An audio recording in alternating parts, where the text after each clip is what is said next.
Hey guys, and welcome to the Alabama Saltwater Fishing Report presented by Angelo DePaola, the Coastal Connection with eXp Realty. The first podcast to bring you the local inshore, offshore, and onshore fishing report, whether it's good, bad, or ugly. All right, folks, welcome back to the Alabama Saltwater Fishing Report. I am your host, Butch Thierry. I'm joined today with my co-host, Angelo DePaola, the Coastal Connection. How are we doing today, Angelo? Man, I tell you what, I'm enjoying this warmer weather. Definitely warmer. From the freeze and just staying busy with work and not that much fishing lately. Yeah. It's a kind of give and a take, right? Sometimes you gotta work hard to be able to play hard. It's a double-edged Well, sword no, sometimes. I don't hunt. I'm not a big hunter. I'll go if somebody invites me. And I will tell you, I just don't care about, like, I know it's a fishing report, but like I get into fishing mode as soon as this kind of weather starts rolling in. Yep. So it has me a little excited. I'm interested to see, kind of what the report is for today, because we've had a couple of days where the weather's kind of warmed up, and I wonder what kind of pattern the fish are lining up in. Yeah, same over here.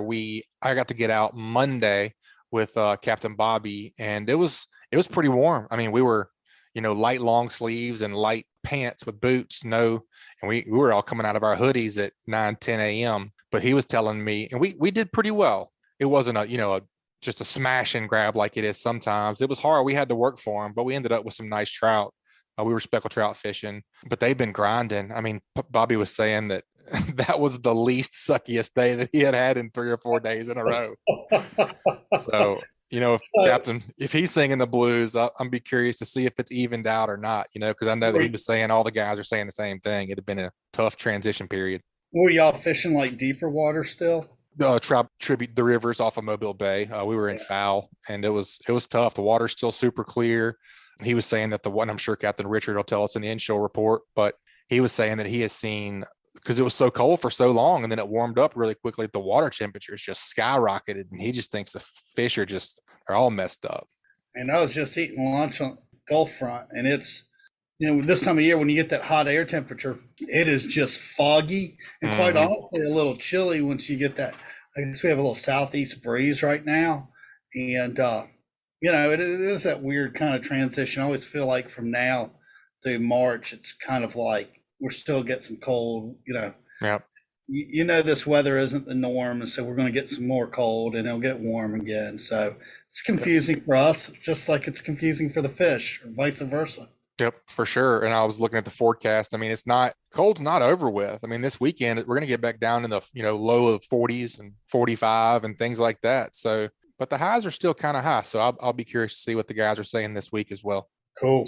What's been going on over there on the Coastal Connections radar as far as real estate goes? What are you guys seeing?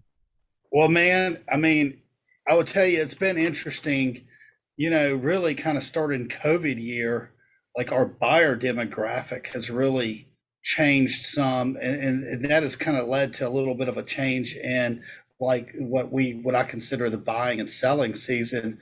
Mainly, we used to be mainly baby boomers and up, like, mid 50s and up. And since COVID, you'd be surprised the amount. And look, I sell higher end Gulf front, beachfront product, and the amount of like 35 to like 55-year-old kind of buyer has really blossomed out. And those kind of people have kids. So kind of starting right now, and last year, it started in March. This year, it started the last week of January. That traffic has picked up. I think we escrowed 16 people this month, and for layman's terms, that's 16 people we put under contract, which is for us a phenomenal. And go ask any real estate agent. That's basically a contract every other day on average. So tons of buyer traffic. Inventory is still really tight. We'll see that loosen up a little bit, but we'll also see more buyers come in. And we just like ran like a report from Dauphin Island, Alabama to Panama City, Florida.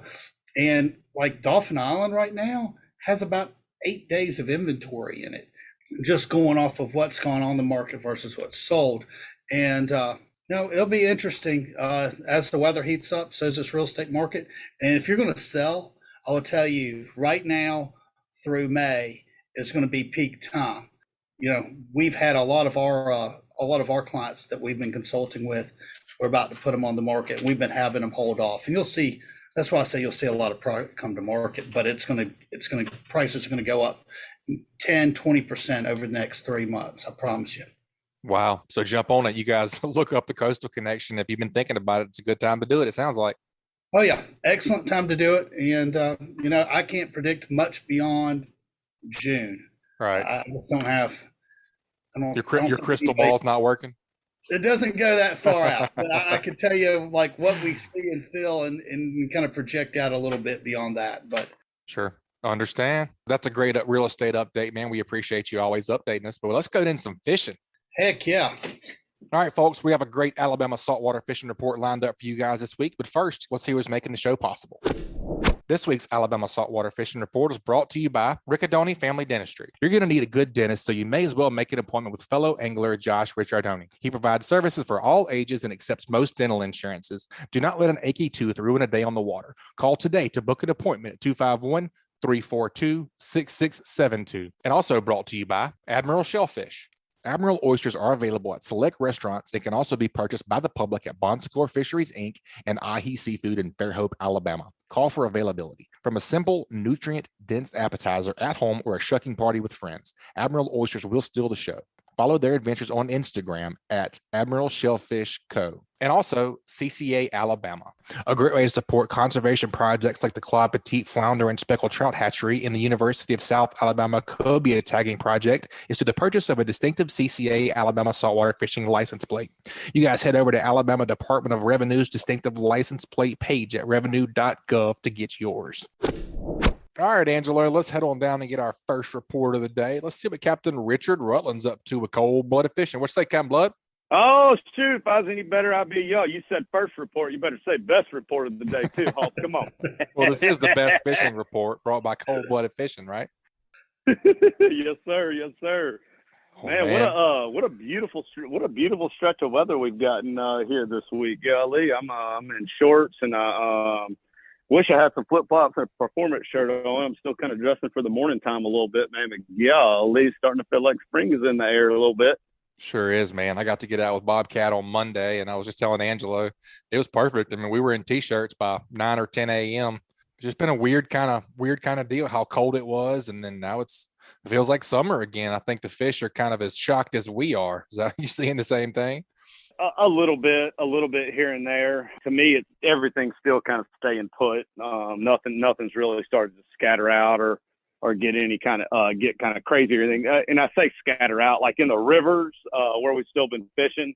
Fish hadn't left the rivers; they're still in there, but they are more scattered out throughout the rivers. Like whereas like when we were kind of drifting some of those shallow flats and in the tidal rivers a couple of weeks ago, you could power pole down and catch a few fish. Before you started drifting again. Now I'm kind of just wanting to drift the whole time, because they've just spread out to a degree. But I honestly, I don't think we're done. We're not done with wintertime yet. It's not spring just yet. I kind of probably foresee another couple of cold fronts, keeping the fish stay put. But I also have seen years, all my years run together. I want to say it's about maybe 4 years ago. We had a spring where we were catching fish like in March, like in the next couple of weeks, like we were usually catching them in April, So like last year was kind of the opposite, it was like a real prolonged winter spring transition, and it never even really warmed up good until into May almost. Yeah, we had a long spring last year for sure. Yeah, for sure. So you just I always tell everybody, man, that the fish don't have a calendar, to where they're supposed to be when. You just got to read and pay attention to the conditions, man. But the daggum water temperature is starting to get up into the mid and upper 60s, which is crazy for February, But we do live in Mobile. All you got to do is wait 30 minutes and the damn weather changes, right? Yeah, that's a fact. I touched on that a little bit too. Captain Bobby was saying the same thing, how he saw it just jump up like crazy in the, just a couple of days or, 5 or 7 days, it's jumped up 15 degrees or so. Yep, that's right. Yep, we were like in, it seemed like a couple of weeks ago fishing in one of the Battle of the Grubs tournament, the water was down in the lower 50s, and then heck, a week and a half later, we're in shorts, flip-flops, and T-shirts, and the water temperature's like touching what's close to springtime temperatures, So, but But like I said, from what I'm seeing, nothing's really changed a whole lot. I had a good trip on Monday.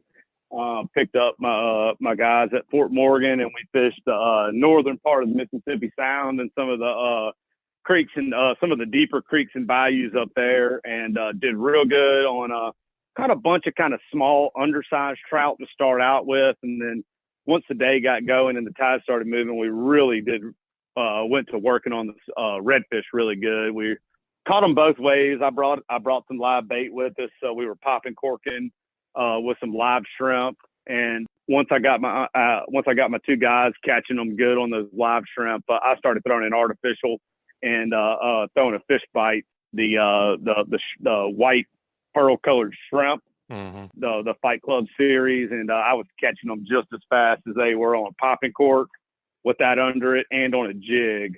So that's kind of typical of the time of year that they're in those creeks like that right now. But we did head down to the mouth of the bay after we got done doing our beating on the redfish, and was a little bit hopeful that maybe we'd see some bull red activity down there on Dixie Bar, but no cigar down there. I idled the entire length of Dixie Bar from the beach all the way out to the lighthouse, looking for sign of any kind of life whatsoever, and did not see anything. And I just compared notes with Patrick Garmison. He did the same thing today. Didn't see any signs of life down there either.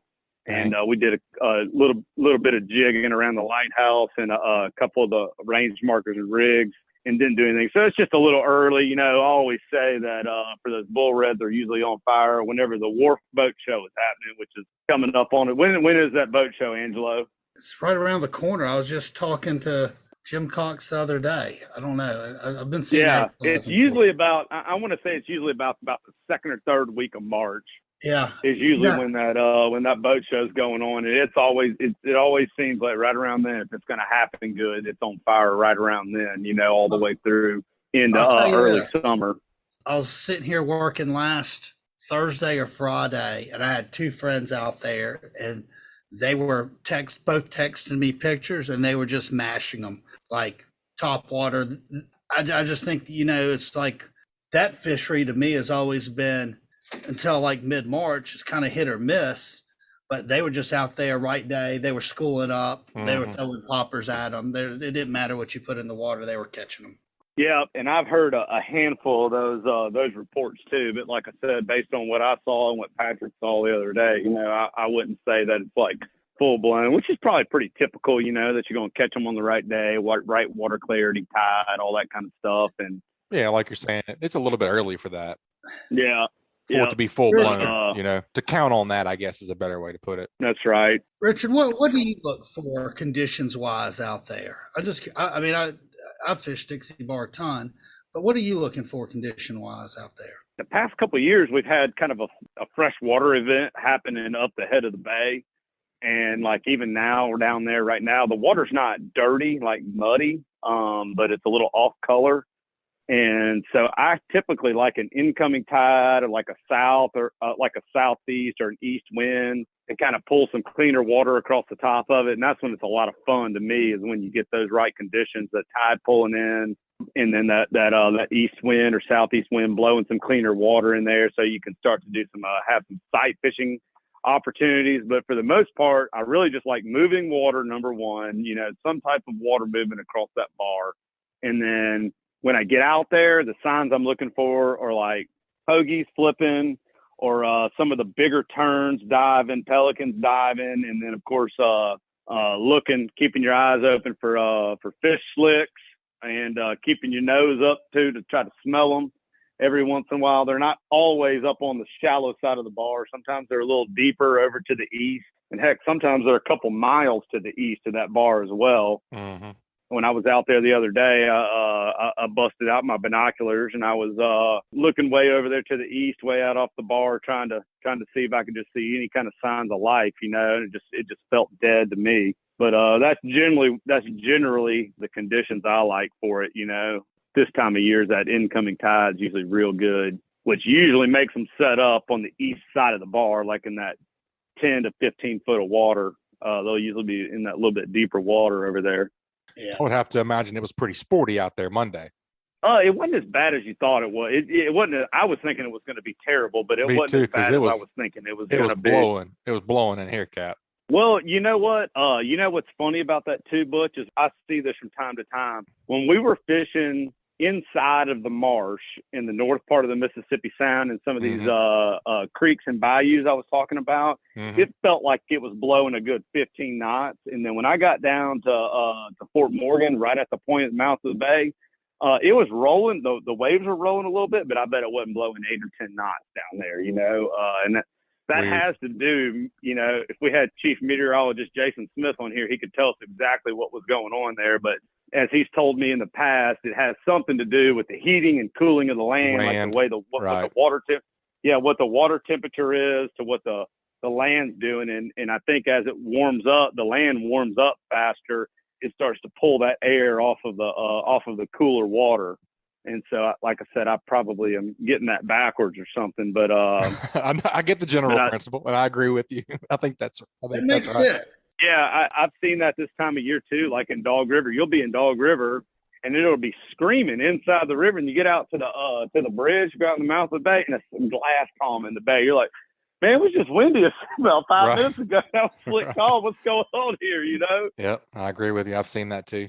Man, you know, always preach about being a conditions fisherman, man. You know, I'll take them conditions. Absolutely. We did pretty good Monday on the trout. I was having a really hard time with the slick. You know how hard-headed I am with that thing. I had to swap over to I had to swap over to the grub a little bit. I was throwing mostly cool beans. It's hard to get away from that one, but I fished with you a couple of weeks ago and they wouldn't get away from the croaker color. You been having any luck on the slick? For sure. As far as the water conditions go in all the tidal rivers right now, man, it's crazy as clear. Good as it gets. You know, it's almost too clear, you know, to a degree. And so I've been throwing cool beans and Bayou Blues and croaker. What's the other one I've been throwing? The goblin. And those are all to me clear water lures. You know what I mean? I'm not throwing the B-cat a whole lot right now. Yeah, much more of a natural presentation. Yeah, you want something that's gonna blend in with the conditions better. You know, I tell you another color too that's on my list that's really starting to blow my skirt up too that I hadn't thrown a whole lot in the past, and it's a fairly new color on the slick is that Tux color is really good. It's kind of got a real natural green back with a clear belly, and that one seems to blend into some of these. You know, when you get like a little bit of a light green tint to the water, those have been my go-to colors there. We've been doing some grubbing too. I've really been liking this new lure called Down South Lures. They make some really good colors. I think they've got one that's called Chicken of the Sea that I've been catching a lot on, and they've got another one that's called I like that Magic Grass. That's been a real good color, which is kind of like almost a translucent dark green. With or without a chartreuse tail, both of them have been working good. That's kind of always my mindset is if I got a little bit of off-color water, that chartreuse tail seems to go a long way. And if I got some gin clear water, I'm wanting to throw a solid color. For sure. So that's kind of been the trick with that. But yeah, I would say everything's probably going forward going to stay put for a little bit longer, and at least until our next full moon phase. And this water temperature kind of staying up like it is. I still think it's going to be a little bit. It's not time to go to like Dolphin Island and start fishing shallow water or anything just yet. You know, it's going to stay this way for a little bit longer. The one thing that is on the horizon that I'm looking forward to is sheephead. Sheephead season's about to be right around the corner. I call it goat roping season. We're going to go goat roping soon. Yep. There's already some fish starting to show up around the rigs out in the mouths of the bay and right off the beach in the Gulf. So that should really, I look for that to kind of fire up here in about the next probably 14 days from now. I would say that should start to fire up. So that'll start to get everybody excited. And I'm sure you'll have Patrick Garmerson on here to tell us all the sheephead tricks. I'm just kind of a one-trick pony. I throw a live shrimp at them with a split shot, you know, but Patrick's got all kinds of tricks and everything to get those jokers good. So I'm sure he'll school everybody up on that here for too long. Richard, what are you seeing? Like, you know, you said you were fishing the rivers. What are you seeing bait wise right now in the rivers? There's still a few mullet in all the rivers. There's still a few mullet in the rivers, but there's a lot of pogies in there. You're seeing a lot. They're either pogies or like some of these freshwater shad and whatnot. Of course, I really don't like fishing live bait this time of year, so I'm just assuming that but there's a lot of pogies in the river or like some kind of shad. I think they're American shad. Still, I thought the same thing Monday. It was a ton of those shad things. And I think I sent them. I had never really seen them or caught one before. And I caught one, I guess it was probably about this time last year, actually. I sent it to Crystal Hightower over there. And she's like, I said American shad or Alabama shad, one of the two, I forget. Alabama shad. A lot of people think that Alabama shad are tarp. They think they're tarpon because they've got that little sail. Like. Mm-hmm. Yep. They don't live worth a darn in a live well either. No. Mm-mm. I've never tried to use them for bait. But no. I tell you the other thing I've been noticing too lately, and I don't know if sometimes like when you're having a tough day, if this is it or not, but there's a bunch of little bitty fry minnows in all the rivers. You know, they're seeing them in Foul River, Dog River, down at the down in Bayou La Battery, down at the island. And I think that's I think it's the mullet fry, you know, because those you know, the netters like to get those mullet coming out of those rivers in the fall, like October, November time frame when they're full of that roe, when they're doing their roe mullet thing. And that's what they're doing in the rivers. They spawn in the rivers and then flush out. I don't know where the mullet go. You know, those huge numbers of mullet. I don't know where they go in the wintertime, maybe offshore or something. But we're seeing all these little tiny minnows, you know, that are like, you'll be reeling your slick lure in or reeling your popping cork in or something. And you'll see little bitty minnows kind of just showering right around the wake of the lure or whatnot, you know. So, you know, sometimes I think they get on those things. There's no way to throw an imitation for a minnow that's only, you know, I don't know, 1.5 inches, 2 inches long. There's nothing that mimics that. That's kind of irritating sometimes. I definitely saw that here on Monday. Kind of weight. I went down, kind of downscaled a little bit and put on a paddle tail, like you say, a small paddle tail as possible, because I was noticing all those little fry, and that little paddle tail, it worked. It was definitely the ticket. That's what I capitalized on. They are all over the place here too. They're everywhere. But I'll tell you what I noticed the other day was they're just still schools of those like 6 and 7 inch mullet. In all these bays and canals over here in Baldwin County right now, they're everywhere. Really? Yeah, it's very interesting. I mean, I usually don't see those, whether it's what you want to call it, late or early in the year, but massive schools of them, and the same thing with the fry. It seems like an inordinate amount. I think that's due to they didn't net mullet last year, right? Oh yeah, that's right. And you took the words out of my mouth there, Butch.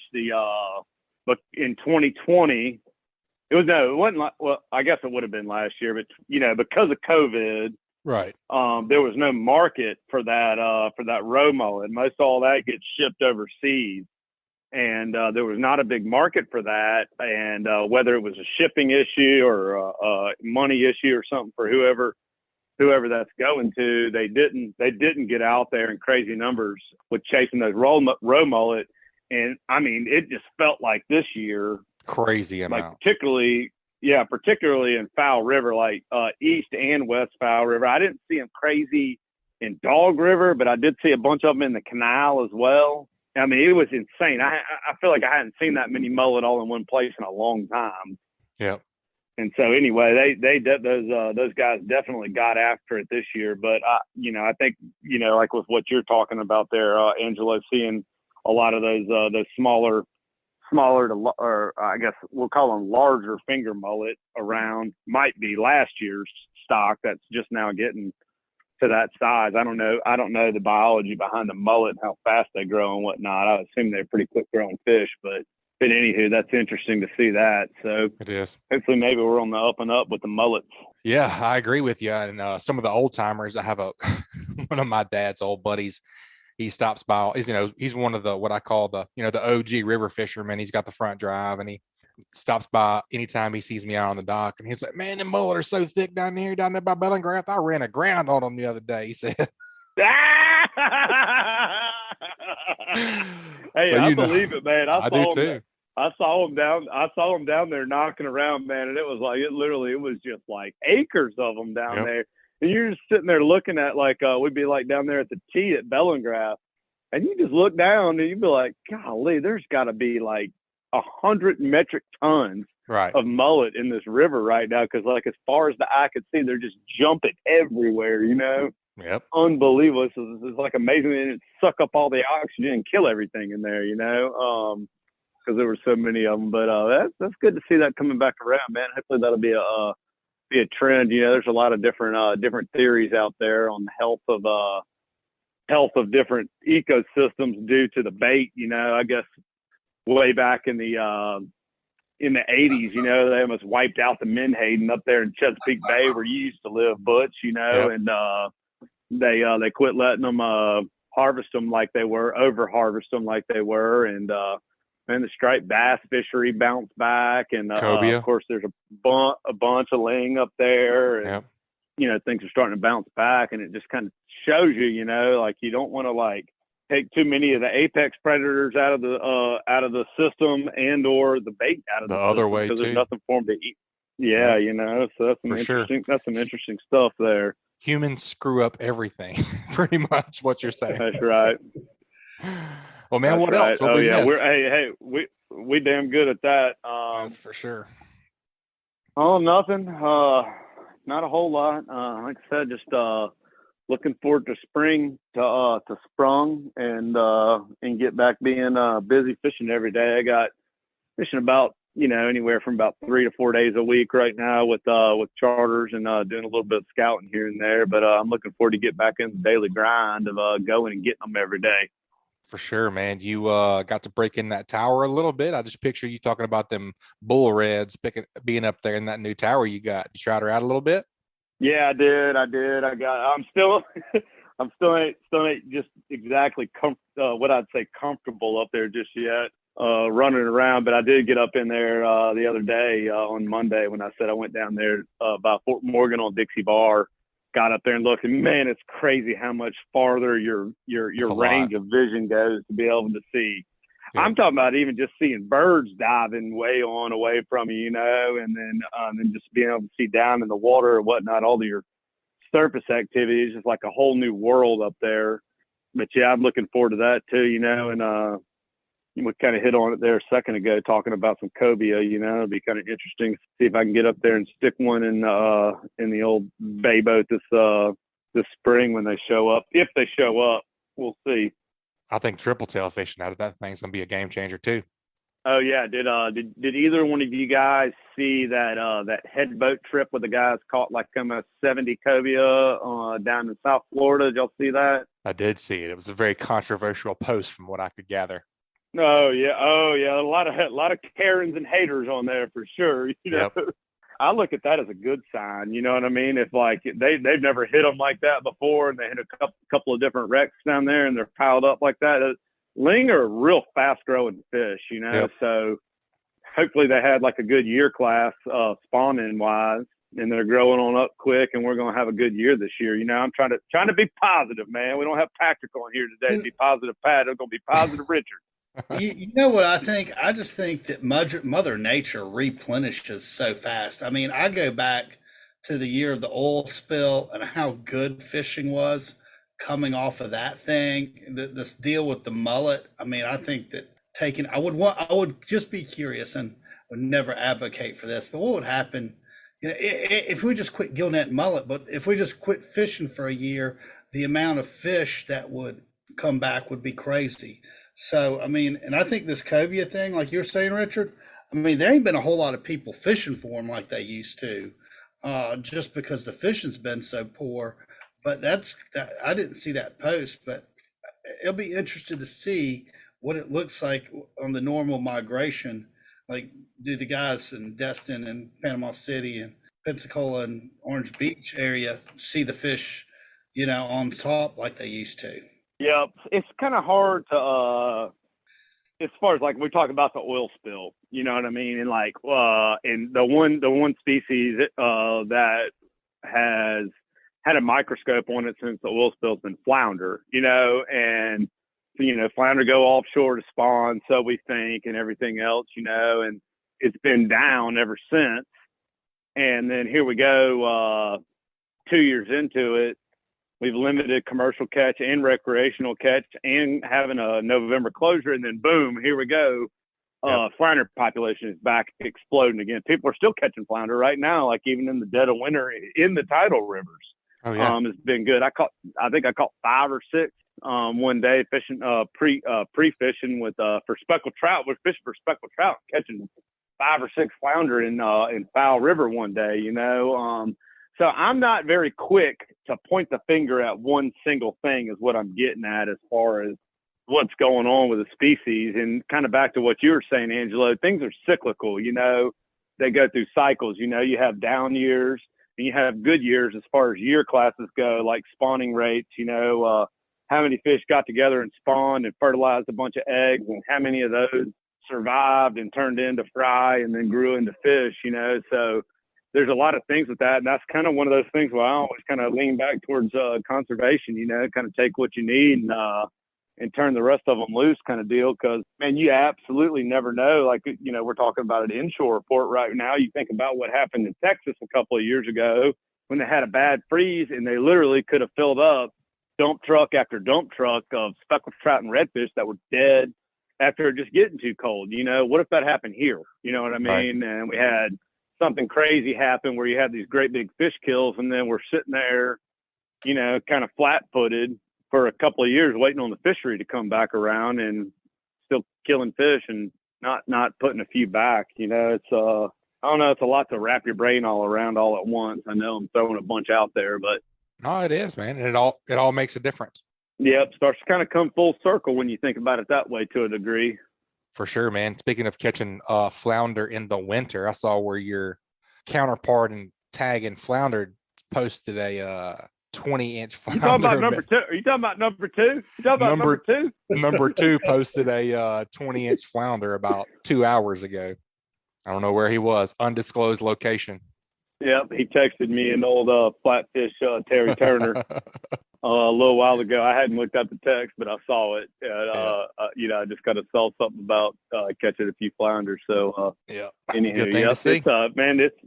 I tell you what's cool about this flounder. Exactly what we saw last year with flounder tagging, where we tagged some flounder in late 2020. Fall of 2020.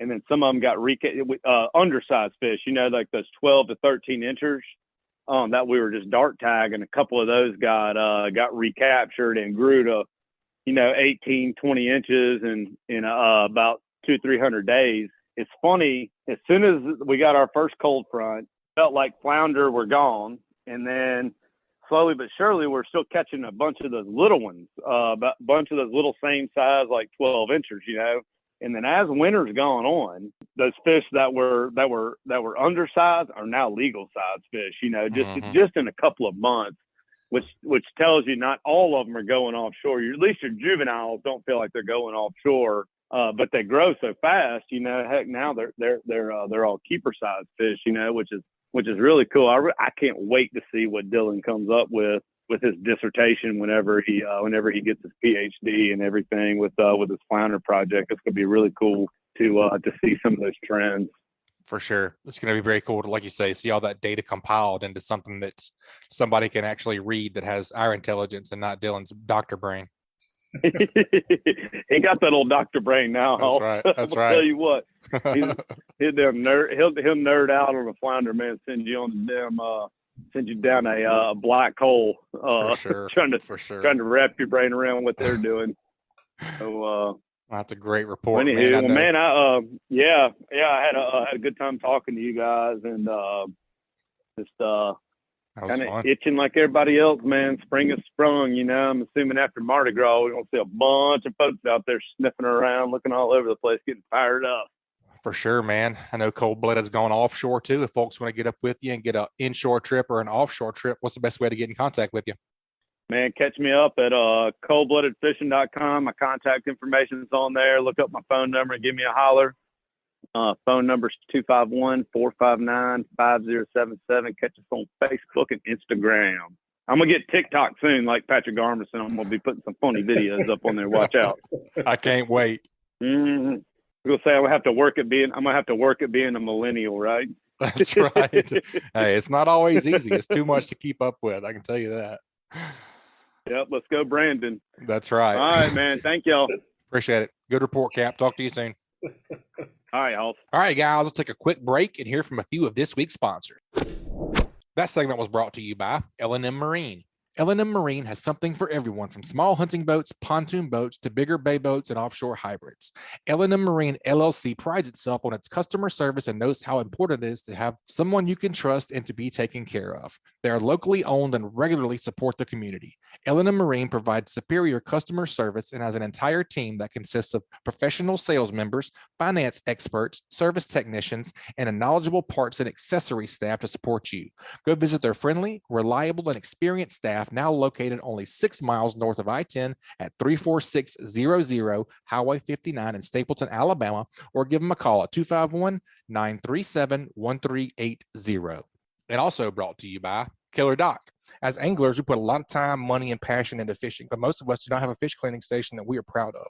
Many of us are suffering from dock dysfunction. A rotten table with rusty metal, this is just no good.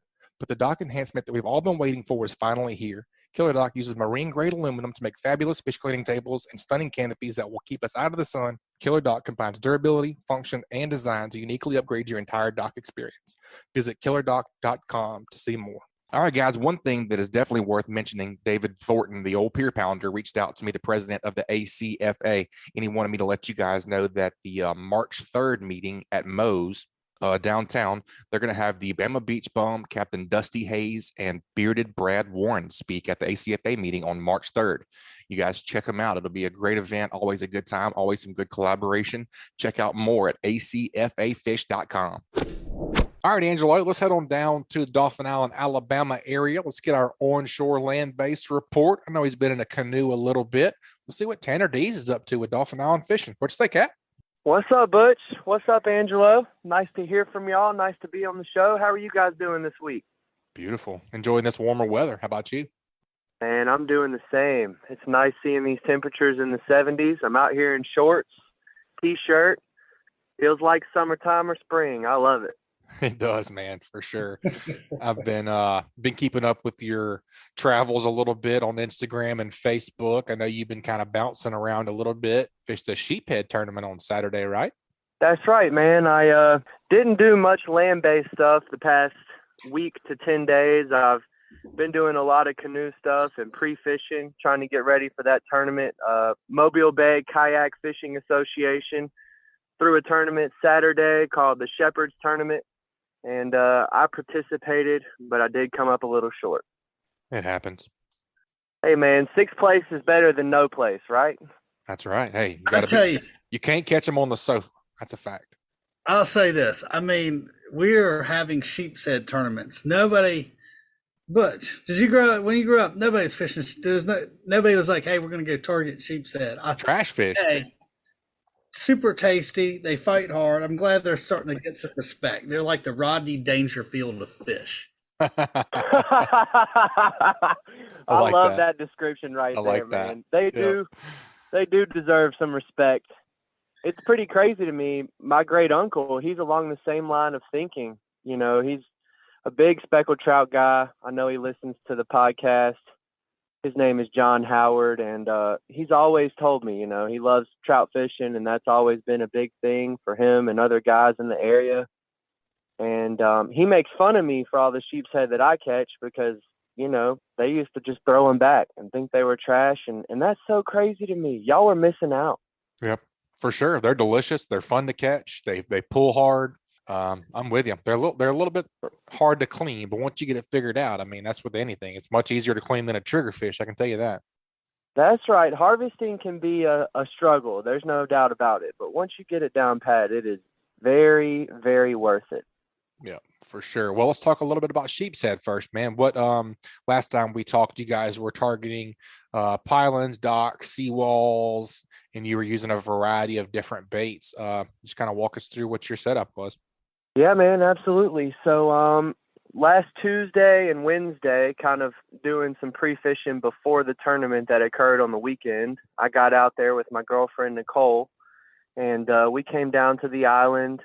We frequented some areas that had a lot of rocks on them, rocks that were in the dry, kind of muddy, sand type bottom. We flipped a bunch of rocks and found a bunch of crabs. I think they're called marsh crabs, maybe mud crabs or baby stone crabs. There's definitely several different species of crabs down there that are under these rocks and in the marsh grass. And we went down here, we got a bunch of crabs and did everything we needed to do to have bait. It's real nice being able to harvest crabs without paying for them. Take about an hour out of your day, flip some rocks, flip some grass, dig in the mud, and you'll have what you need. And that's what we did. Me and Nicole stayed on the east side of the island, east, kind of northeast side of the island on our first trip. And we only caught 4 or 5 sheep. We both caught fish. Nobody got skunked, but none of the fish were real big. And then the very next day on Wednesday, we went to the west side and did a little bit of fishing over there, hiding in some of those canals and in some of the bay areas that are over there. I know there's several. I can't think of many. I know there's Oro Point and Kivera Bay and a couple of other spots over there. Mm-hmm. I enjoy frequenting those canals when it's real windy. And that's what we did that day on Wednesday. It was super windy, 15 plus knots of wind. So we decided to stay in the protected areas. And Wednesday we had a really good day. Me and Nicole did. I think she caught more fish than me. Unfortunately, I got outfished. Hey, that's a good thing. If she's catching more fish than you, that's a good thing. That means she'll come back. That's right. That means she had a really good time. That's right. That was the key. We got out there, and I think she must have caught 10 fish out of the 15 or 17 that we caught all day. And she even marked a new species off the list. It wasn't a big one, but she caught her first redfish right at 15.5 inches. And we actually put a tag in that guy, so hopefully she'll get to see somebody else catch it. That would be really cool. Very cool. And after that, we loaded up shop and took the canoe home. Thursday was real bad weather, and I didn't come down here at all. But Friday, I continued the sheep's head train, still continuing to kind of pre-fish and get baits and do what I needed to do to figure out where these big fish were at for the tournament. And me and Matthew Swigum, we met up and did some fishing together. And we just took the canoe around the island, kind of frequented some spots on the north side over towards the Marina area and that oil rig on the west side there. We didn't have much luck Friday. I think we only caught 2 or 3 sheep's head. And it wasn't the most promising of size either, being the day before tournament day. But we did catch fish and we didn't get skunked. So we left it to what it was. And Saturday we went out, prepared the tournament fish, and Matt Swigums, he got 4th place and I got 6th place. So it wasn't a terrible day. His first fishing tournament at all, and he did a really good job. We fished Bayou La Battery the first half of the day on Saturday. Real heavy structures, old abandoned pilings that were either, hurricane blew them over into the water. Everything was slanted down. Kind of didn't frequent many seawall areas, and fished a lot of pilings and stuff like that. And in the bayou, we must have caught 20 fish Saturday morning, but we didn't catch a single thing over 15 or 16 inches. Dang. Let me ask you this about the sheep's head and the tournament fishing. I'm putting you on the spot a little bit here. What did you learn? Like, what did you, moving around from spot to spot, trying to find bait and trying to find those big fish? Did you learn anything? Did you pick up anything out of that, pre-fishing and fishing that tournament? Pre-fishing yielded bigger fish on Dolphin Island than it did in the bayou. So looking back, I guess hindsight is always 20/20. Looking back, I would have spent the whole day on Dolphin Island. I never would have gone to the bayou, and I would have tried to spend all day here. All of our biggest fish ended up being caught on the island, and I don't set a lot of stake in it, but on tournament day, the major feeding period that occurred during the daytime was the heaviest bite.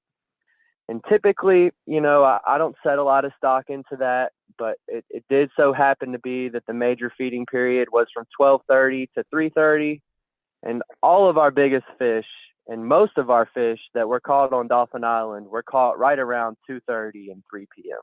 I believe it. And I'm beginning to put more and more weight to those lunar major times. We've been talking about it a lot on here, and I am talking, the more captains and people that I talk to that put weight into that, man, there's something to it. Great. I mean, there's gotta be. These offshore guys, they swear by it. Your bass fishermen, I just learned this, but apparently they swear by it too.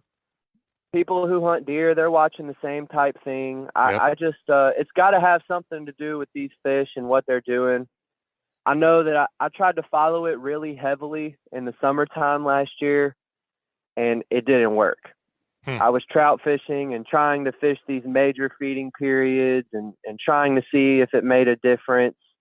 And honestly, last summer it didn't work at all. But I definitely noticed that Saturday during the major feeding period, while we were fishing the tournament, that was our best time frame of the day. And Swigs, he caught a 19 and a half and an 18 and a half back-to-back casts at 3 p.m. So it's got to have something to do with it. Our biggest fish were caught in that window of time. So it's got to make a difference. So I don't know if I learned anything about it, but it definitely makes me speculate, hey, there's got to be something going on with this feeding time. There's got to be something going on with how the tides must be moving at that time or whatever is happening to fire those fish up in that window. Yep, definitely agree. And I think that you learn something by listening to your pre-fishing, like you were just saying. If you caught most of your bigger fish on the island, that's, Richard and them, Captain Bobby and them fish a bunch of tournaments, and eliminating water is what they always say. Finding where the fish aren't is as important, if not more important, than finding out where the big fish are. You got to cancel out all the other places and hone in on where the bigger fish are. I agree. And tournament fishing is really fun. It's something that I'm fairly new to. I mean, kind of new to fishing in general, but definitely tournaments. I've only taken a place in 4 or 5 of them, but it's something that I really enjoy. And so, like you're saying, eliminating water or knowing where these bigger fish are at or knowing where fish aren't at all, it's a huge factor. And I rolled the dice on the bayou Saturday morning because my buddy Brandon Collier had caught several big sheepshead, 20, 22, 23-inch sheepshead in the past, week or so leading up to the tournament. And I really wanted to try to find those same size fish. Sure. And it just didn't happen. I rolled the dice, didn't go my way. Next time, maybe it will. That's right. It happens, man. Well, let's talk speckled trout a little bit. I know last couple times we've had you on, actually, you were singing the blues about the land-based speckled trout stuff, and I hear that you had some pretty good success today. So let's kind of talk about that a little bit. Yeah, man, it's definitely been a struggle, but today it's the 23rd, so it's been a little warm today. It got a little warmer yesterday, and the past couple of days has been pretty humid. I have some patterns that I fish pretty heavily for speckled trout late summer and early fall. And today, just on a whim, I decided to make a stop and make a cast in some areas that I typically frequent for these speckled trout while I'm land-based fishing. And my very first cast, I caught a 17-inch speckled trout. And I thought, well, this is kind of funny. This is interesting. And so I threw a couple more times, and next thing you know, 5 or 10 more casts later, I had a second one. And I was like, okay, well, there's got to be something to this. So I kept at it, and after about 2 hours of fishing, I ended up with 11 trout and 1 12-inch flounder. Very cool. What are you throwing? Today I was throwing a Z-Man jerk shad, a 5-inch jerk shad. And the color is Sexy Penny. So it's a real lime green with kind of a, new penny or copper color to it. Mm-hmm. How deep of water you in? Well, Angelo, today I was fishing in about, 7 to 12 feet, I would say, is where I was getting a lot of my bites in my target area. Also, I was fishing an area that was on the north side of the island, so I hadn't quite made it all the way onto the island yet before I stopped. And I made the stop. The bottom here is real sandy. It's real rocky bottom.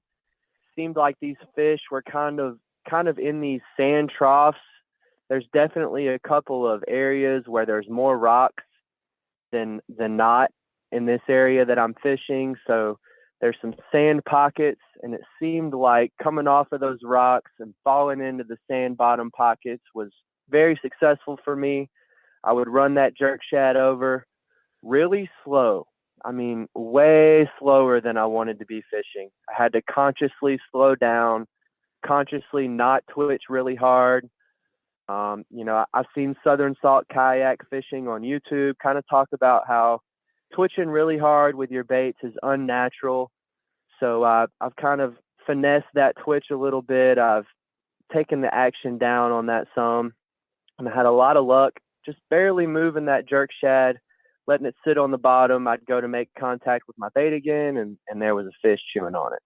It was really fun. Very cool. What's the water like the water clarity and quality like down there right now? And then we were just talking with Captain Richard, and the water clarity up here in the rivers has been crazy. What are you seeing down there? So today the water clarity was really good. I did have some areas kind of where the waves were crashing. I kind of noticed some dirtier water pushing in or moving out. Couldn't quite tell which way the tide was moving. I didn't even check today, which is kind of sad. I just knew I was going fishing no matter what it looked like. Right. That's all that matters, really. So I got down here and I got to those spots, and the water seemed a little dirty, but mostly clear. Must have had a little silt and sand moving through some clear water that was holding there. So I threw something that kind of had a shrimp color to it, and it worked out really well for me. I ended up catching several speckled trout that had shrimp whiskers hanging out of their mouths. So shrimp must have been what they were feeding on. Very interesting.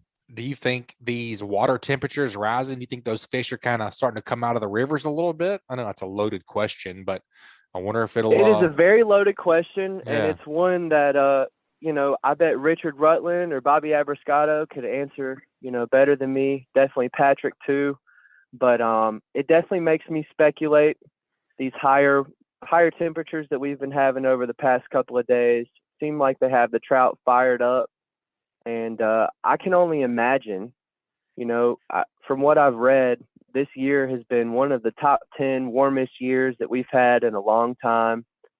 And maybe we're having an early spawn. I've been catching smaller sheep's head. Maybe the big ones are moving to the rigs, and maybe the trout are coming out of the rivers early. Yeah. There's really no telling, but these warmer temps and the fish that I'm catching right now, smaller sheep, trout moving in, it makes me feel like the spawn for the sheep's head is occurring a little earlier than usual, and maybe some of these speckled trout are starting to move into the island. Yeah, that makes sense, man. I guess what will be the telltale there is if it lasts. If we're singing the same story a month from now, if they're going to still be down there. I know it's going to be. I think this is what we call a faux spring. How it is in Alabama, right? I mean, there's going to be a couple more winters, I would think. So I guess we'll just have to see if that's sustainable.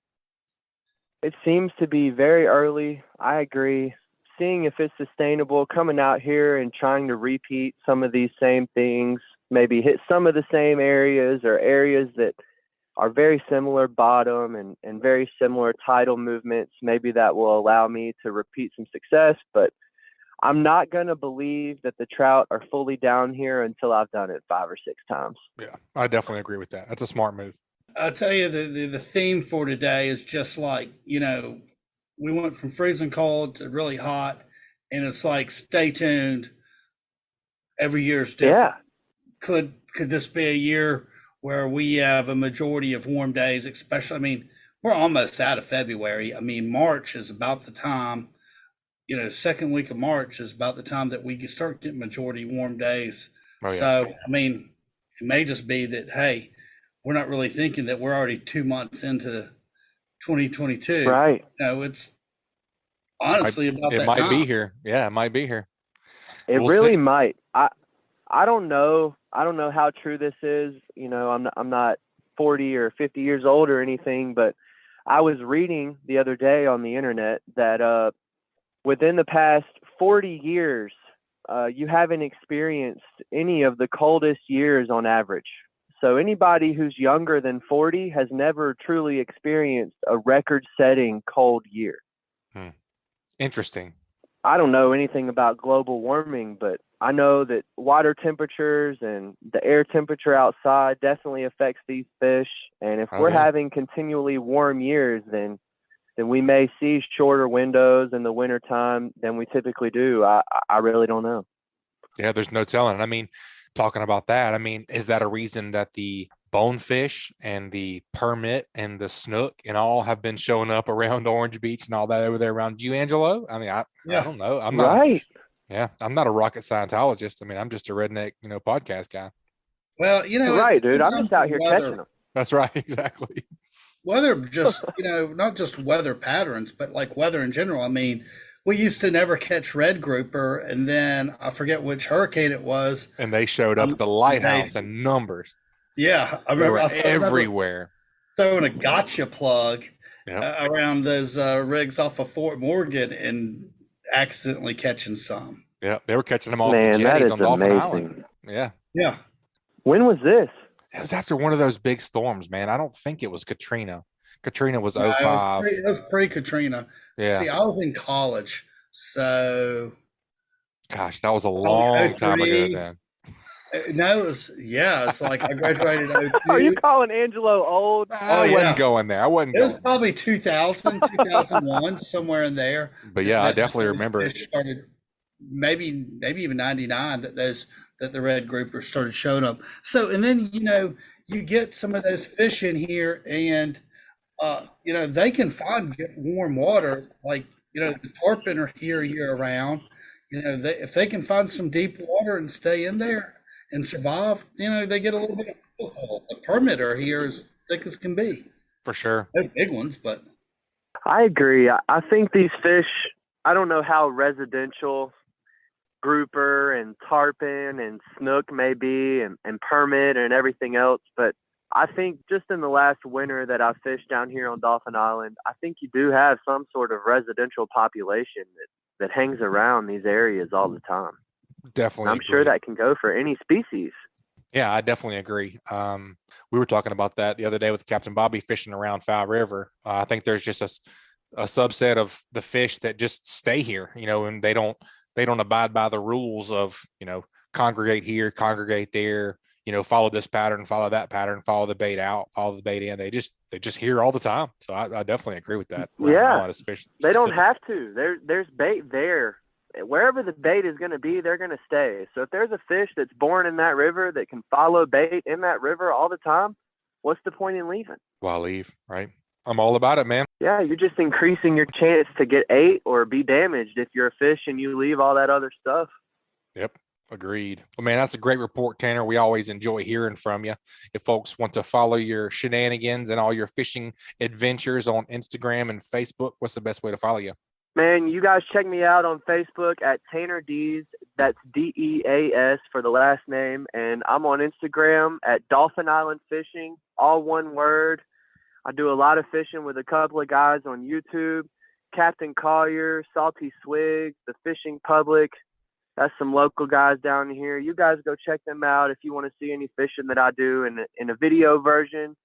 And if not, just follow along on Facebook and Instagram. Butch, Angelo, it's always so amazing getting on here, talking about fishing and talking about our passions with you guys. Thank you for having me on, and I look forward to doing it again. Yes, sir. Great report, and we look forward to hearing from you next time, man. Be safe out there. Yes, sir. Y'all be blessed.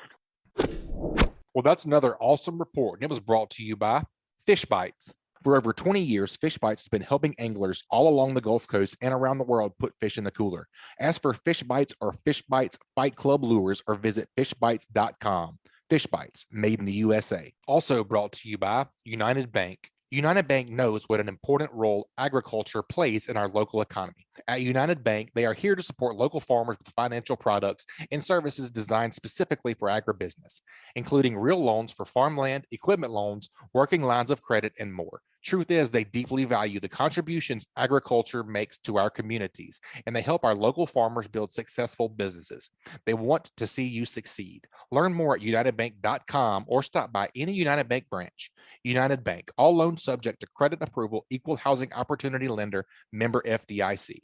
And also brought to you by Foster Contracting. Do you need a new roof? Do you have wind or hail damage? You may qualify for a free roof. Foster Contracting will inspect and provide you with an estimate, stress-free, and they will handle your claim with your insurance. Your roof is your first line of defense this storm season. Sit back, relax, and enjoy your day. Foster Contracting has you covered. Check them out at www.fortifiedroofingpros.com or give them a shout at 251-447-2978.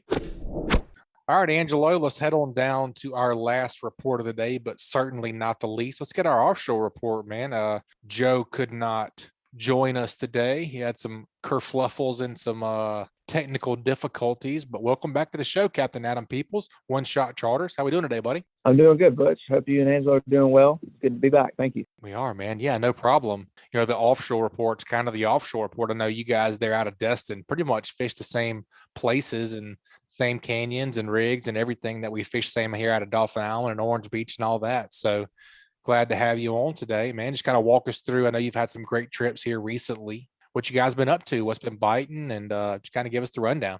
Yeah, we've been doing some little wintertime sword fishing, and it's been pretty good. You know, we were able to get 2 for 2. One day, went back out the next day and went 3 for 5. So, I mean, 7 bites in 2 days of fishing.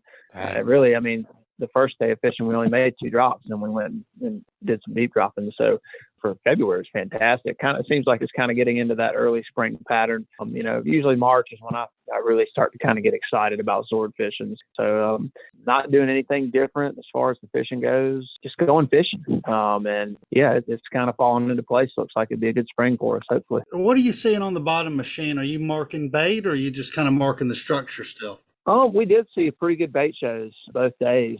So yeah, we were seeing some bait down there. The fish were coming up, throwing up stuff that, you know, the 2 fish we did harvest, they both had full bellies. So it seemed to be a lot of bait around, and we were marking some down there. You know, nice bait shows in there, 150 feet off the bottom. I'm always curious, what were they throwing up this time of year? They had a variety of stuff. They had some squids. They had some of those longer eel-looking things. Forgive me for not knowing the exact name like of the them. Silver eel thing? Yeah, they got kind of like those sharp teeth. It almost looks like a snake, but it's not. They have a little tail on the end. Yeah. Some of those. Great bait for anything. We used to smash the king mackerel on those dudes. Oh, man. I mean, they're always full of those things. But I did, one of them actually had a pomfret in its belly. That's the first time I found a pomfret in a swordfish belly. That's interesting. Adam, when you're out there and you know, we're sitting here talking electronics and marking bait, are you fishing 2 rods, 1 rod? Are you trying to put one kind of closer to the bottom? Are you like reeling into a thermocline, or where you're seeing bait? Kind of how do you try to position? We typically fish 1 rod. I've fished as many as 3. I ran a buoy. Bottom line is, the way I like to fish, I drive the boat around a lot. I change directions a lot. I don't just drift and just let it fly and just go one direction. So between that and then, you know, a lot of times when you're trying to hook a fish, a lot of times they can race up. And, you know, if the fish is really racing up, you're not going to ever catch up to them just on a hand crank. So we actually have to pull forward with the boat. So that's another reason I don't like to fish 2 lines, because you prohibit yourself from being able to do that when you have a second line down. And we've actually lost fish because of that. So I fish 1. We do move the bait around a lot. We work it up and down and move it around throughout the drift. But yeah, I just, you know, sometimes we'll have a second one ready to go if we want to try to double up. You know, and I feel that's a better option to me, is that, you know, if you want to double up or you're trying to hook a second fish, just have another one ready to go. And once you get one on, then you can fire it down. But to me, you know, fishing more than one is not what I want to do. I think it decreases my chances of catching the fish personally. More cons than pros. I understand that. Well, plus when you're driving around, you know, that line is scoping up, and then you're turning backwards and it's scoping back down. No, there's a lot of validity in a lot of guys I know that fish, and that's exactly what they do. And having more lines in the water ain't necessarily mean you're going to get more bites, especially when you're fishing a fairly small area. And that deep, man. You seeing any other boats out there right now, Adam, or is it you getting the structure to yourself this time of year? We just about had it to ourselves. We did see one other boat on one of the days. That was it. And I mean, yeah, the second day on the Invincible on the Big Cat, I mean, it was, let's just say the north wind decided to start blowing, and it blew strongly. So it was probably, we're probably the only idiots out there.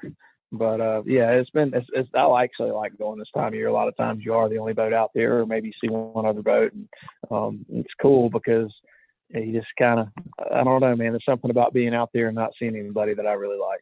Sure. Yeah. And Angelo, I know you host the Northwest Florida Fishing Report a good bit with Joe. Have you heard about this new cat Adam's running? Oh, yeah. Okay, just making sure. I've heard he's on a 46, and a buddy of mine here just bought one, and man, that is a big, comfy, fast boat. It's like that second row seating.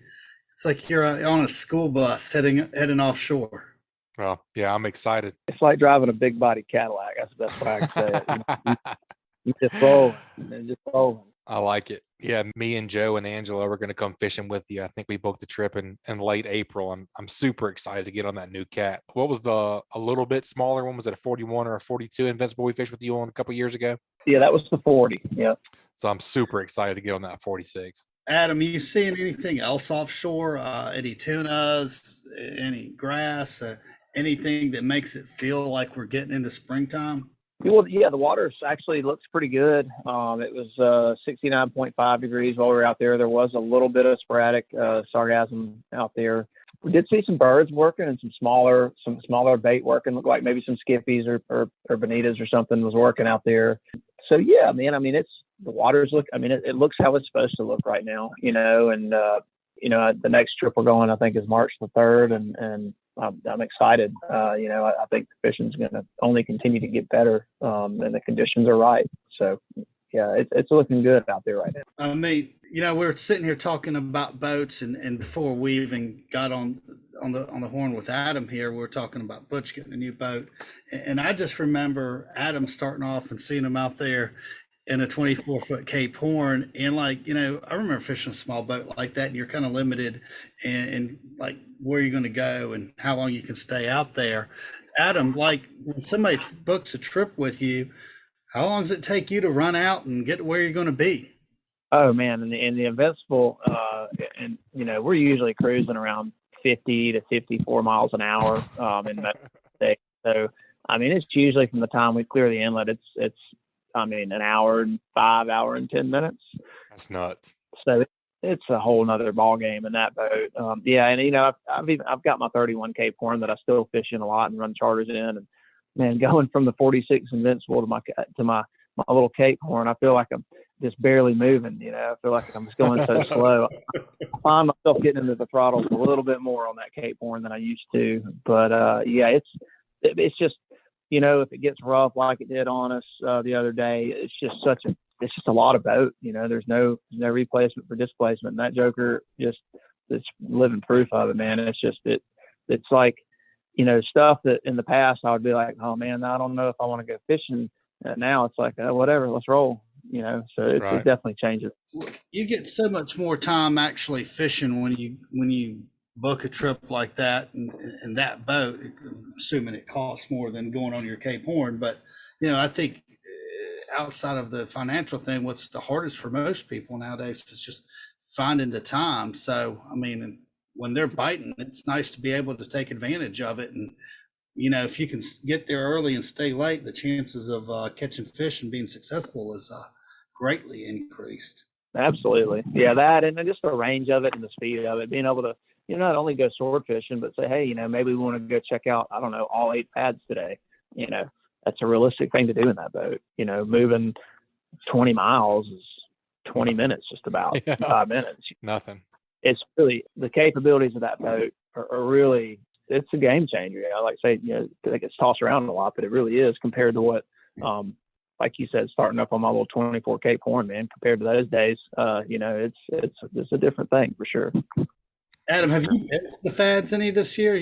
Yeah, we did. We caught some wahoo and some dolphin of them back in January. Had pretty good trip. Yeah, I have not been back to them since. We may go March 3rd to go try to catch some swordfish baits off of them. But yeah, I mean, the big wahoos, that water temp's around that 70-degree mark, and all that bait's on them. I don't see any reason why there wouldn't be some big old wahoos hanging around on them. For sure. I've seen some big old whoos coming off of the mouth of the river over there, over on the Venice, Louisiana side. I don't know how far or where, but just on the social media, some really nice wahoo. I was just saying they always get them good this time of year over there. I'm hoping, hopefully these fads, the longer they're out there, hopefully that'll be something that turns into a consistent thing for us over this way too. That would certainly be nice. Yeah, for sure, man. You're talking about having great sword trips in February, the past couple of trips, and that sounds like some pretty great numbers. February is not something that I typically think about a swordfish month. What do you approach your day any differently? I know you talk about electronics some. I know you're not a huge electronics guy, but do you do anything different as far as this time of year, or do you just go to your old trusty? No, I mean, there's some spots that I prefer to go to this time of year over others, just based off of, I've got a log. Historically, right? It's historic stuff. I mean, I go there just because that's where I've caught them in the past. Like our trips a couple, last week, they just happened to be the first spot we went to. They were there. So I'm not really doing a whole lot different, really. Just fishing maybe a different spot or two than I normally would later in the season. But at the end of the day, I mean, those things are so unpredictable. They, one area like the ditch will get hot, and then spur will get hot, and then both of them will be hot, and then it's just, man, there's just no rhyme or reason to what they do a lot of times. So man, I don't approach it a whole lot differently. One thing about this time of year is it's easier because I only put 2 rods on the boat. It's 2 sword rods. I mean, that's pretty simple. So that simplifies things a lot. I'm going sword fishing, and that's all I'm doing today. Right. So that aspect of it's a little different because here in another couple weeks, we'll be taking other gear out there. But it's basically the same. I mean, we're fishing the same. Thing about it is while the environment for us is different, it's wintertime, it's cold for us. I mean, the surface temperature out there is still 69.5, 70 degrees. The deep water where those things feed during the day is the most consistent environment on Earth. So that's not changing a whole lot for them. So, I mean, I don't see any reason to do a whole lot different Sure. as far as that goes. Yeah, I would think ambient air temperature does not change the water temperature very much at 15 to 1,200 feet down below. Yeah, it's cold. Like ever. So did you, on your past swordfish trips, did you find anything on Hilton's that made you go one way or another? No, I did. Obviously, I always look at Hilton's before I go fishing. It just kind of confirmed what I was hoping. It confirmed that we had favorable currents. The altimetry was decent. The watercolor was acceptable. I just like looking at it just to know. One of the main things I did check Hilton's for was just to check the major and minor feed times, which were also favorable. But yeah, I mean, I always look. It's always, and that's just, another thing going back to kind of keeping a logbook of catches and stuff is kind of knowing. I like to know what that stuff looks like and take note of that as well. There's things that I see on Hilton's that make me happy and want to go fishing. And those things were there for those trips, for this time of year. So yeah, I always look on Hilton's. No reason not to. Adam, I'm just curious because as many times as you get out there and fish and, nighttime fishing, you feel it's like, hey, there's, water temperature and clarity and stuff makes a big difference on the amount of bait on the surface, which can affect your success nighttime fishing for these things. Have you noticed anything though? Like if you get out there and it's muddy and the water's muddy, are you catching them on the, daytime fishing in that scenario at the same clip that you're catching them in a scenario where there's some good water pushed in over the swordfish grounds? Yeah, that's a good question, Angelo. And And so my answer is not typically, no. Typically the fishing when that muddy water moves in is not nearly as good for us over this way. Now, if the conditions are really good for a long time, and then maybe that nasty water just pushes in for, a few days, the fishing can still be really good. But, it was like 2 or 3 years ago, there was just terrible water out there all summer long. And man, the fishing suffered greatly. It was not good. And my theory on that is these fish have to feed often and a lot. And so, it's great that there's plenty of bait down deep, and that they can eat there and stay full, but they need to eat at nighttime too. They're not going to go all night without eating. Their feeding cycles are going to be, they're going to eat till they're absolutely full. They're going to lay up and digest that food, and then they're going to go back to feeding again. So I think what happens, at least where I like to fish at the spur and the steps area and stuff, is that once that brown water gets in there for a long time, that nasty water, like can happen when the Mississippi floods, that forage that they would normally come up and feed on up high is gone. So once that's gone, I feel like they move on to greener pasture, someplace where they can get more food. Because, like I say, I've caught some fish in dirty water. I've had some good days in dirty water. But by and large, once that dirty water is in there for a while, it definitely affects the fishing, just as it would affect it for marlin or tuna or anything else out there. There's definitely a direct correlation to the conditions being good for those fish and the conditions being good for swordfish. Man, that helps me out so much. I mean, I don't get out there as much as you do, but one thing I've noticed was only one time have I ever caught fish in muddy water conditions, and the bottom machine spiked up with tons of bait. I tend to agree with you, especially it affects it more off to the east than it does off the mouth of the river for some reason. If I'm out off the mouth of the river, I feel like I can catch them in some dirtier water, but I also feel there's more forage fish around out there in the summer just because the way the ecosystem lines up or whatnot. But I was curious. That's very helpful. It's weird because they do. I mean, the guys over out of Venice catch them in chocolate milk all day long. Like it's no problem, and so it's strange how it is especially out at the spur, man, is where I notice it the most. Man, you get that dirty water out there, it just shuts it down for whatever reason. That's just it. Yep. That's interesting. I'm glad to hear that. Look, anybody listen to that? That is great info that you probably would not figure out without lots of time on the water and some bad days and a lot of fuel burn. Yep. All right, Captain Adam, you were talking a little bit earlier about bait, kind of A, B, and C. You don't love squid. You like the bonita bellies and getting some different bellies from some different fish. What if your A bait's not available and your B bait is not available? What are you looking to this time of year, or any time of year for that matter? Well, I mean, I'm going to find whatever I can find to rig up and sit down there. I mean, I've caught swordfish on ballyhoos. So, yeah, I mean, the bottom line is, anybody who's ever looked in a swordfish belly has found an assortment of offerings typically. And, the one thing that's in common with all those things typically is that they're all 10 to 12 inches long. Most of the stuff in their belly is, or smaller. So, listen, squid's a great bait. It's not to be argued. It's not a good bait. It's a great swordfish bait. My issue with it is that it takes an incredibly long time to rig properly, and you drop it down for 5 minutes and a pomfret tears it up. Yeah, you get one whack and it's over with. Yeah, well, if it's a swordfish bite, it's all good. We usually hook them. But the problem is the other stuff that lives down there, the other squids, and the other little fish tend to eat those squid baits up. And a lot of times you won't even know they've eaten it up, and then you come up and your squid's almost gone, and you've been, how long have you been fishing, with no bait? Right. So that's the main reason I don't prefer to use them. Mainly it's just time consuming to rig. And then if you get a bite or you get a little trash fish bite down there, I have no confidence that squid's still in good shape to fish. So it ends up taking you more time, pull it up, check it. All right, the bait's good. Let's fire it back down. Or, oh no, we got to rig another one. So that's why I don't prefer squids. I will use them, and I do use them sometimes. If that's all I got, I'm going to use them. But American eels work really, really well. They are incredibly durable. They get bit well.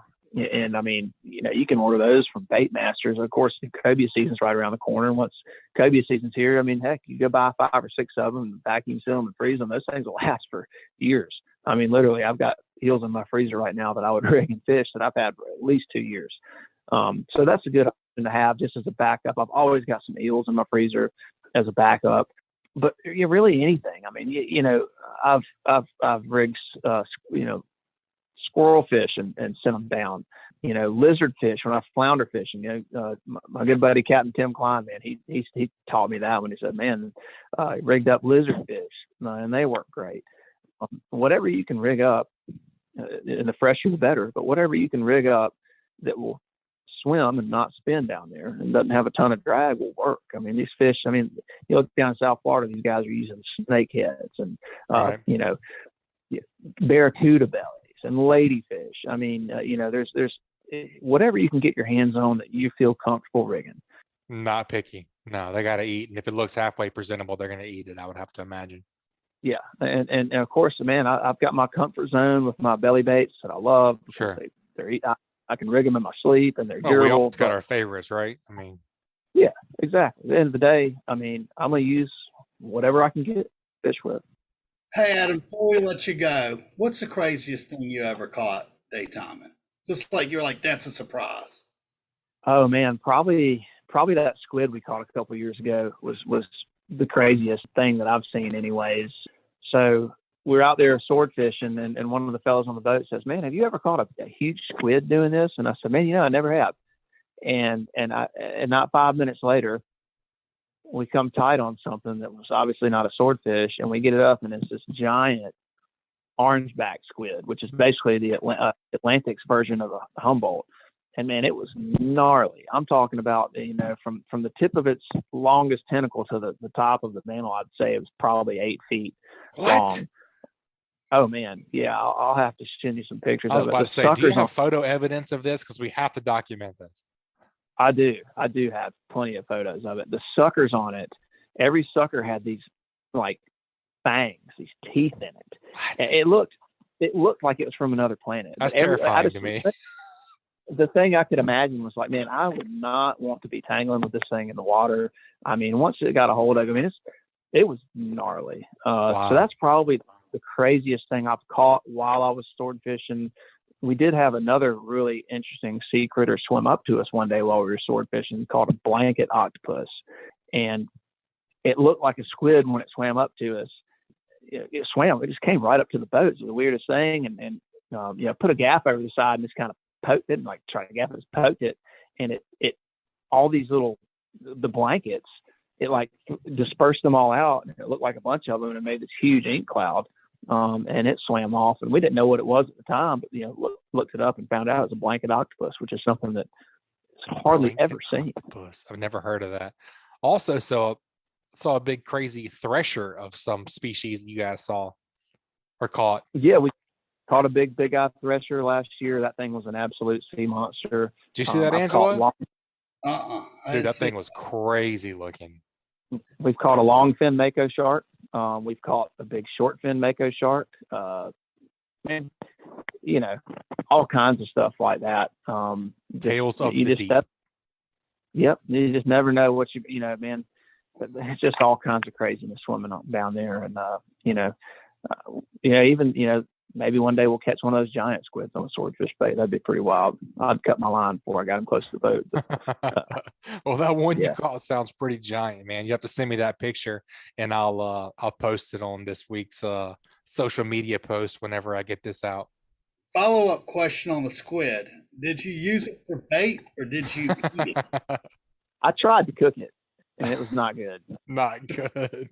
Not calamari quality. My technique was probably lacking, but yeah, no, I tried cooking it. It was not good. Dang, that's crazy. That's a great report, Captain Adam. Great Tales of the Deep segment, man. We appreciate always hearing from you. If folks want to get up with you and book a trip, what's the best way to get in contact with you? The best thing to do is just check out our website, which is www.oneshotcharters.com.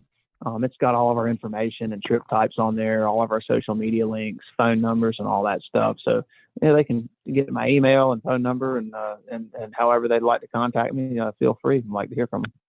Awesome, man. We look forward to fishing with you in April, and look forward to talking with you before that on an offshore report, man. Be safe out there. We'll talk to you soon. All right. Talk to y'all later. Thank you. All right, guys, that wraps up another great segment. I'll take a quick minute, check out a few of this week's great sponsors. That segment was brought to you by Photonis Defense.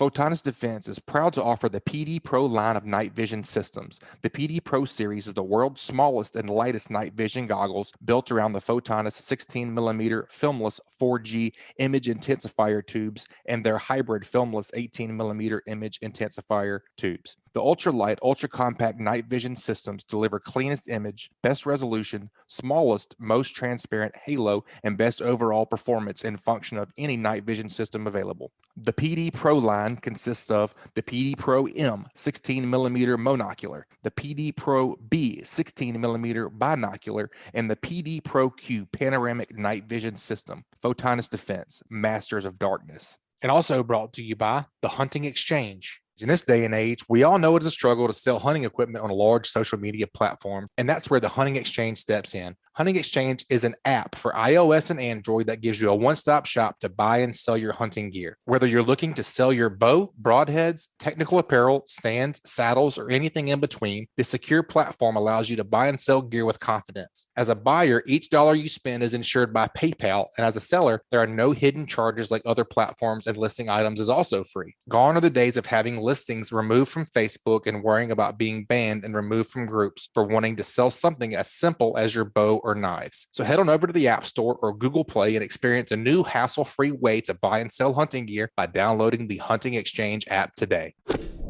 All right, Angelo, before we get out of here, you know we got to do What Did You Learn, man? What did you pick up from today's show? I don't even know where to begin, where I picked up. Hopefully you can help me out some here. I tell you, I always had a hunch on the water clarity and water conditions affecting the swordfish, especially the daytime, because I had never caught, especially off to the east, anything really east of that ditch north of Petronas. I've never caught them when the water's been muddy. Right. And then, Adam, what's so great about having somebody like him on here is that guy's fishing 100+ days a year out there. So he's able to compile all this data that somebody like me or you, we get out there. Hell, if we got take us 50 years. Take us 50 years to learn that. Yeah. Yeah. So be like the fact that he's like keeping those logbooks and has noticed the same things that like maybe a hunch to somebody like us. There's just some things that when you find that out, you can go save yourself some time and heartache. I mean, I know two things now. I know it ain't worth going daytime fishing to the east if it looks like chocolate mud over the swordfish grounds. It also ain't worth fishing for them at night past the full moon for the first week. Right. So those two things right there, I go fish for something else or hang out with the fam. Yeah, for sure. Saves you a lot of time, man. That's one cool thing about this thing is how much time does anything that was said today or in the past year on this podcast, it cuts off years and years and years off your learning curve. I forget more. I mean, oh yeah, all the time. I have to go back and listen to episodes over and over. Yeah. It's a library of how to catch fish here in the Gulf of Mexico. That's for sure. It is, man. Very cool. Great show. What did you learn? Man, it's a weird period right now. Luckily, Tanner's crushing them down on the island, or not crushing them, but he's found his speckled trout. Luckily, he was beating his head against a wall for a little while. I mean, it sounds like right now, if you want to catch some fish, if you have a specific fish in mind, like a speckled trout, if you're not having luck with those, you can go to sheep's head or redfish, and you can catch something this time of year. Oh yeah. All right, guys, that wraps up another great segment. Let's take a quick break. Check out a few of this week's great sponsors. That segment was brought to you by Fishing Chaos. Fishing Chaos invites all high school, college, and social fishing teams / clubs to create a free team or club in the Fishing Chaos platform. Clubs can hold tournaments within the high school team or invite rival teams or clubs to compete in the CPR catch photo release events, as well as the live weigh-in events, as Fishing Chaos supports most any tournament format. The addition of the new Fishing Chaos Club Management module allows teams and clubs to easily communicate with their members about upcoming events. It automates the tracking of the Angler of the Year as well as Team of the Year series standings and collects all all angler results. If you're interested in setting up a free club or team, or in hosting a tournament or the Fishing Chaos app, please contact Fishing Chaos today at fishingchaos.com or call Jesse Wilson at 256-508-1853. And also brought to you by Sam's Stop and Shop. Sam's Stop and Shop is your one-stop shop located at 27122 Canal Road in Orange Beach. Sam's has a little bit of everything, including a deli, inshore, offshore, and surf fishing tackle. They also have bait, clothing, groceries, name brand sunglasses, and so much more. Sam's also has tackle experts and podcast contributors Chris Becce and Dusty Hayes on hand to answer any questions you may have about any type of local fishing, and can also repair your rods and reels if necessary. Stop by and shop or call them at 251-981-4245 today. Angelo, it's always a pleasure, man. I'm glad you got to join me today. Same here. I think this is, I feel pretty good about this one. It was a good show, man. We got in the weeds on some different things. Like I was saying, and what did you learn? Very cool that Tanner has found a few fish on Dolphin Island, and speckled trout. It sounds like they're still in a little bit deeper water, but man, it's February. I mean, it may not feel February outside, but it still is. And we're a little while from that spring transition. Captain Richard was seeing things, pretty linear. They're still what they were doing a week or two ago, and he didn't see much change coming up as far as, the immediate forecast. Is going to be a little bit chilly at night and in the mornings, but the day is going to warm up a decent amount. So I don't see that transition happening anytime soon. You just got to find out what's biting now and where they're biting and go from there. Yeah. All right, buddy.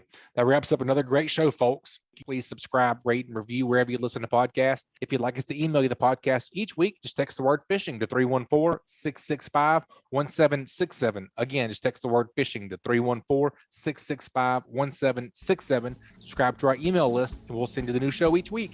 You guys keep whacking them. We'll talk to y'all next week. This week's Alabama Saltwater Fishing Report has been brought to you by Test Calibration. Test Calibration is your source for sales and service of diesel turbochargers and fuel injection systems since 1976. Contact them at 800-822-0057 or visit them online at testcalibrationdieselandturbo.com. And also brought to you by MB Ranch King. MB Ranch King hunting blinds and feeders are built to last right here in the USA. They offer high quality, easy to use corn and protein feeders that can be filled with both feet on the ground. Call Kevin today for more info or a quote at 205-807-2937. MB Ranch King, built in the pursuit of perfection. And also brought to you by Bahio Sunglasses. See more, catch more. Experience the clearest lenses on the planet with Bahio Sunglasses. Try on a pair at your local retailer or check out BahioSunglasses.com to see for yourself. This week's Alabama Saltwater Fishing Report brought to you by me, Angelo DePaola, The Coastal Connection. Find us online at thecoastalconnection.com. And also brought to you by Hilton's Offshore Charts, bringing you the highest quality online satellite fishing chart since 2004.